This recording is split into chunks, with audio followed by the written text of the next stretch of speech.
Assalamualaikum warahmatullahi wabarakatuh. Apa kabarnya teman-teman? Balik lagi di kajian online. Teka-teki terkait bergabungnya Anies Baswedan ke kubu koalisi atau kubu Prabowo Subianto akhirnya terjawab malam ini.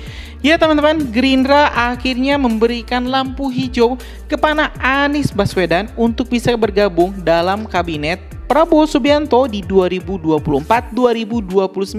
Sebelumnya memang teman-teman hal ini menjadi kontroversi dikarenakan mayoritas pendukung Prabowo memang kurang menyukai sosok Anies Baswedan dikarenakan beberapa hal, salah satunya terkait tuduhan yang sangat melekat di sosok Anies Baswedan terkait politik identitas dan politik agama.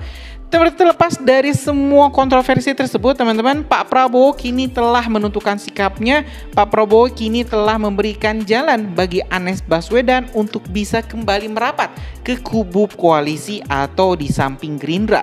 Informasi ini teman-teman kita dapat dari salah satu artikel di CNBC Indonesia yang berjudul Anies masuk kabinet Prabowo Gibran. Begini kata Gerindra. Kita bakal cek dulu artikelnya. Sekretaris Jenderal Partai Gerakan Indonesia Raya Gerindra, Ahmad Muzadi akhirnya buka suara ihwal peluang mantan Capres nomor urut 1, Anies Baswedan ditarik masuk ke dalam kabinet pemerintahan Prabowo Subianto di era 2024-2029. Muzani menyebut Prabowo tidak memiliki halangan dalam mengangkat siapapun untuk menjadi pembantunya di kabinet. Katanya, Prabowo pun merupakan sosok yang selalu mencari persamaan, cara pandang yang bisa memperkuat persatuan, kebersamaan, dan kegotong royongan meskipun pada pilihan politik yang berbeda. Karena itu beliau tidak punya halangan dalam mengangkat siapapun untuk menjadi pembantu beliau di kabinet. Itu sudah dicontohkan oleh Pak Jokowi di tahun 2019.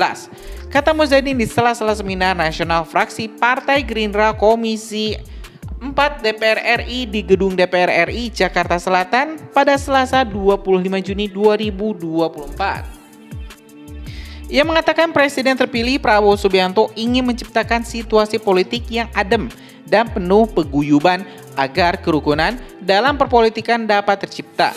Namun ketika ditanya apakah kemungkinan Anies Baswedan masuk ditarik ke dalam kabinet pemerintahan Prabowo, Muzani menegaskan penunjukan menteri nantinya merupakan hak prerogatif Prabowo sebagai seorang presiden. Pertanyaannya, apakah Pak Prabowo akan mengangkat calon presiden yang berbeda dengan beliau seperti Anies dan Ganjar?